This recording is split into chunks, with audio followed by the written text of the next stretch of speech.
ఒక మనిషి ఎప్పుడైనా ఒక మంచి పని చేసి ఒక ఉన్నతిని సాధించాడంటే ఏ మనిషి అయినా ఆ ఉన్నతిని చేరవచ్చు.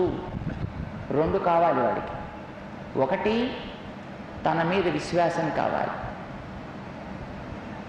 రెండవది, దాన్ని సాధించాలనే పట్టుదల కావాలి.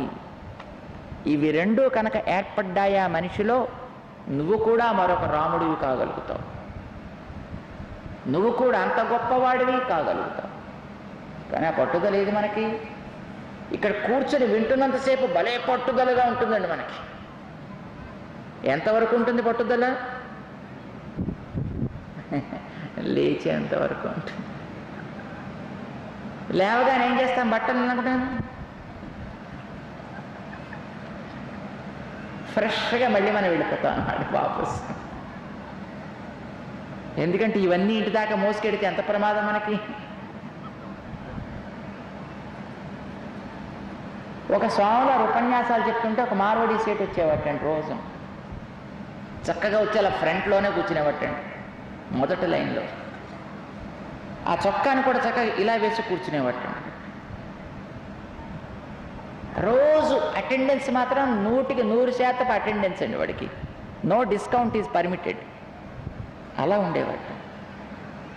సరే, ఒక రోజున ఆయన ఊరు వెళ్ళాల్సి వచ్చింది. వాళ్ళ అబ్బాయిని పిలిచి, ఒరే బాబాజీ కా ప్రవచన్ హో రहा है, जरूर जाना है, एक दिन भी डुम्मा नहीं लगाना है, समझे मेरे बाप? तो मुझे तो कुछ जरूरी है तो हम जाना है, तो तू जा, स्वामी जी जो बोलते हैं होशियार से सुनना है, फिर वापस आना. అర్థమైందా? అక్కడ బాబాజీ ఉపన్యాసం చెప్తున్నారు, ఒకరోజు కూడా మనం ఆబ్సెంట్ ఉండకూడదు. మరి నాకు అవకాశం లేదు, వాళ్ళు పక్క ఊరు పెడుతున్నాను కనుక నువ్వు వెళ్ళి జాగ్రత్తగా విని రా. తండ్రి గారి మీద విశ్వాసం ఎక్కువ ఆ పిల్లాడికి.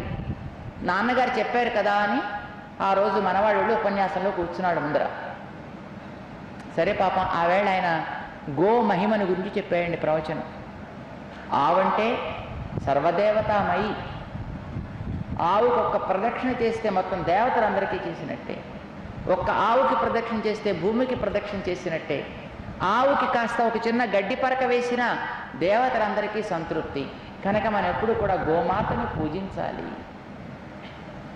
సరే, విన్నాడు మనవాడు. ఇంటికి వచ్చాడు. వాళ్ళకు ఒక మంచి మిఠాయి దుకాణం ఉండేది.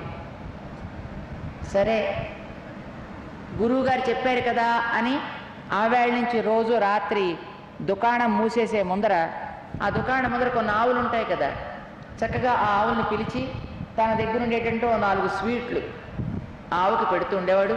ఆవుకి రోజు అలవాటైంది. సరే, ఒక రోజున బాబాజీ త్వరగా ఉపన్యాసం ముగించేశాడు. తర్వాత నుంచి మళ్ళీ నాన్నగారే వచ్చి అటెండ్ అవుతుండేవాడు. ఇంక పిల్లాడు మళ్ళీ వెళ్ళలా. ఆ తర్వాత నుంచి రోజు తండ్రి పెడుతూ ఉండేవాడు. ఒక రోజున ఆ తండ్రి గారు బాబాజీ ఉపన్యాసం త్వరగా పూర్తయిపోయిందని ఇంటికి వాపస్ రోజు 9:30కి వచ్చేవాడు. ఆ రోజు 8:30కే వచ్చేసాడు.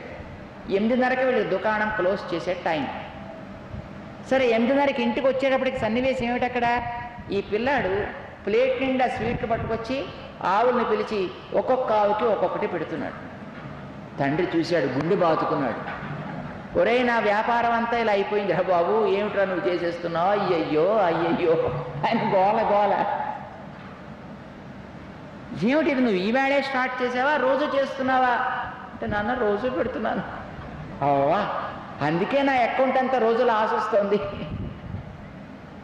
ఎప్పటి నుంచి పెడుతున్నావు నువ్వు ఇలాగా అంటే, మరి నువ్వు ఉపన్యాసాన్ని పంపించావు కదా. ఆవేళ బాబాజీ చెప్పింది అదే, గోవుని పూజ చేయమని చెప్పాడు. ఆవేళ నుంచి అన్నాడు, నాన్న వేధవా, ఇందుకా నేను ఉపన్యాసానికి వెళ్ళమన్నది. నేను చూడు ఎలా పెడుతున్నానో చూసి నేర్చుకోక్కర్లే. రోజు పెడతాను, చక్కగా ఇలా బట్టపరుచుకుంటాను. బాబాజీ చెప్పే ఉపన్యాసపు మాటలన్నీ వింటాను, దాంట్లో పోసుకుంటాను. చక్కగా ఉపన్యాసం అవ్వగానే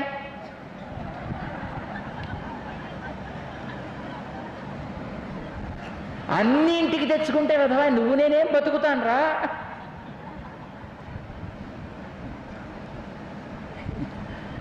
అంటే వాడికి వినాలి కనుక వినడమే తప్ప అది ఒక్కటి కూడా బండరాయి మీద వాన కురిసినట్టే.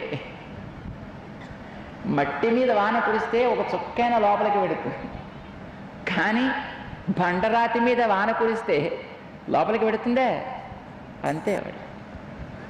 అంటే సాధన లేదు మనిషిలో, విశ్వాసం లేదు మనిషిలో. నువ్వు కూడా విశ్వాసం కలిగి నీలో పట్టుదల కనుక ఉన్నట్టయితే నీ పేరు కూడా ఈ జాతి చరిత్రలో శ్రీరామచంద్రుడి పేరులాగా బంగారు అక్షరాలతో చెరగకుండా ఉండేట్టుగా నువ్వు రాయించుకోవచ్చు. కానీ రాముడు పేరు చెప్పి రాజకీయాలు చేసేవాళ్ళు కొందరు, రాముడు పేరు చెప్పి ఓట్లు దండుకునేవాళ్ళు కొందరు. అంటే కొందరు పాజిటివ్గాను కొందరు నెగిటివ్గాను అనుకోండి, మొత్తానికి అందరికీ రాముడే కావాల్సి వచ్చాడు. ఇది తిట్టడానికి కొందరికి, ప్రేమించడానికి కొందరికి, ఓట్ల కోసం కొందరికి, ఒక్కొక్కదానికి ఒక్కొక్కరికి. పాపం ఈవేళ రాముడు గతి అట్లా అయింది.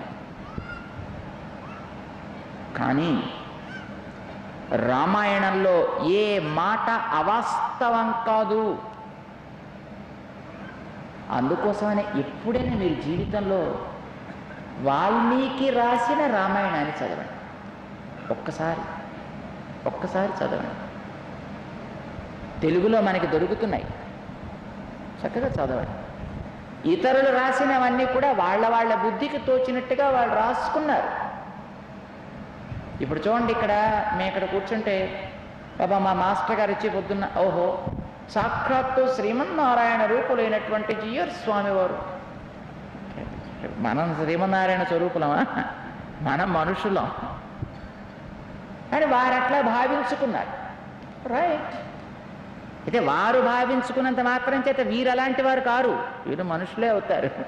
వీరికి 2 కాళ్ళు ఉన్నాయి, వీరికి 2 కళ్ళున్నాయి, ఒక్కటే నోరుంది. వీరికి 2 చెవులు 2 చేతులే ఉన్నాయి, మనిషే. రామచంద్రుడు మనిషి, మంచి మనిషి.